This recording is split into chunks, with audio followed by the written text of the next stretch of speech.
మమ్మల్ని అందరినీ భవిష్యత్తు మీద ఎన్నో ఆశలు కల్పించి మీలో ఒక చెగోవీరని చూసుకున్నాం, ఒక ఉద్యమకారుని చూసుకున్నాం. మీరు నిలబడతారనుకున్నాం. మీరు ఇలా నట్టేట ముంచేస్తారని మా కల్లో కూడా ఊహించల.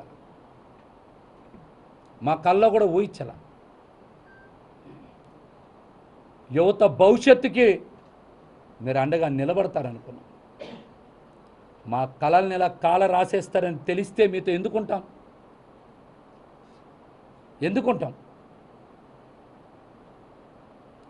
ఇదేదో పోతిని మా సీట్ రాలేదనో ఆవేదనతోనో మాట్లాడట్లా. నేను చెప్పే ప్రతి మాట కూడా నిజం. నేను చెప్పే ప్రతి మాట మీరు విశ్లేషణ చెయ్యండి.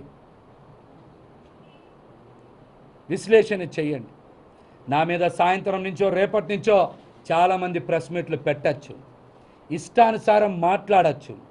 ఇంకా మాట్లాడతా. నాదెండ్ల మనోహర్ లాంటి వ్యక్తి పశ్చిమ నియోజకవర్గంలో ఎవరెవరితో ప్రెస్ మీట్లు పెట్టిస్తున్నారో తెలుసు. వస్తా తెనాలి, పెడతా అక్కడే ప్రెస్ మీట్, అక్కడే మాట్లాడతా. చాలా వాస్తవాలు ఇంకా ఉన్నాయి, బయట పెడతా. అవలా ఇంకా అవలా. చివరగా ఒకే ఒక్క మాట, దేనికి నాకు భయం లేదు.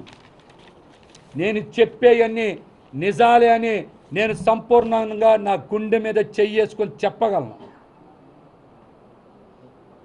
చెప్పగలను. పవన్ కళ్యాణ్ గారిని ఒకే ఒక్క కోరిక కోరుకుంటున్నా. రేపు పిఠాపురంలో మీ సొంత ఇల్లు గృహప్రవేశం చేస్తున్నారు కదా, అక్కడికి మీరు అన్నా లెజినోవా గారితో రావాలి, గృహప్రవేశం చెయ్యాలి. నెల రోజుల పాటు ప్రచారంలో పాల్గొనేలాగా మీరు ఏర్పాట్లు చేయాలని నేనైతే మనస్ఫూర్తిగా పవన్ కళ్యాణ్ గారిని కోరుకుంటున్నా. మరిన్ని విషయాలు, నా రాజకీయ భవిష్యత్తుకు సంబంధించిన విషయాలన్నీ కూడా తొందరలోనే ప్రకటిస్తాను. అందరికీ నమస్కారం. నేను మీ కిరణ్ రాయల్, జనసేన పార్టీ తిరుపతి నియోజకవర్గ ఇన్ఛార్జ్. ఈరోజు పొద్దున నుంచి మనం చూస్తున్నాం, జనసేన పార్టీ అధికార ప్రతినిధి మరియు విజయవాడ వెస్ట్ ఇన్ఛార్జ్ పోతిని మహేష్ గారు రాజీనామా, ప్రెస్ మీటు ఇవన్నీ చూస్తున్నాం మనం.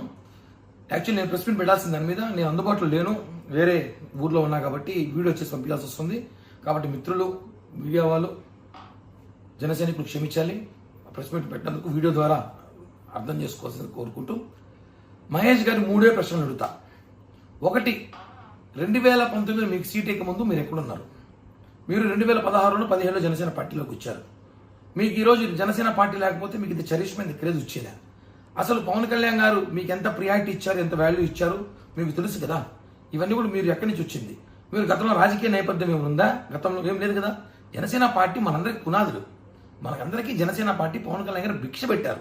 ఈరోజు మన పవన్ కళ్యాణ్ గారు ఏదో వ్యూహాలు, ఆశయాలు ఉన్నాయి కాబట్టి అర్థం చేసుకొని పోవాలి.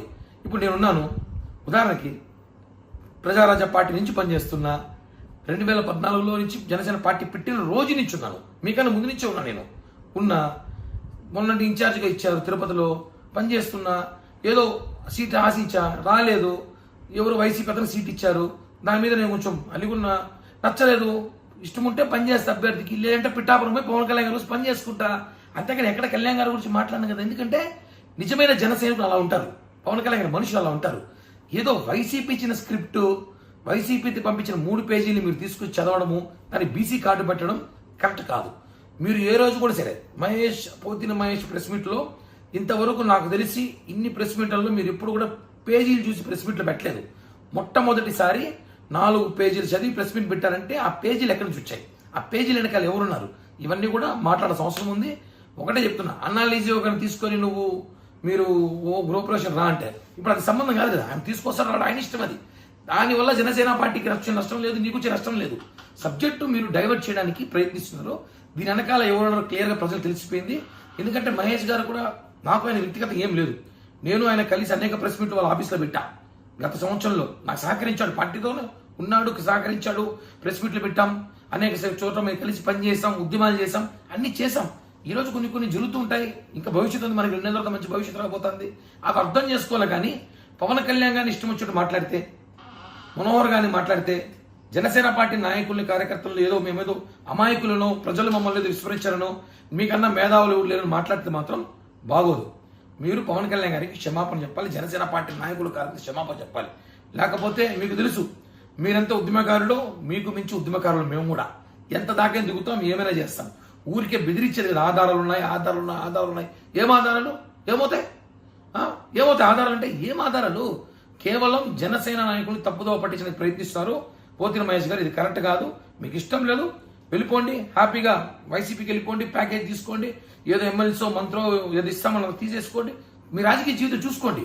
మీరు మమ్మల్ని మాట్లాడి మమ్మల్ని డైవర్ట్ చేయాలో, మమ్మల్ని ఏదో ఇబ్బంది పెట్టాలో పవన్ కళ్యాణ్ గారు మాట్లాడితే మాత్రం ఊరుకునే ప్రసక్తే లేదు. జాగ్రత్త.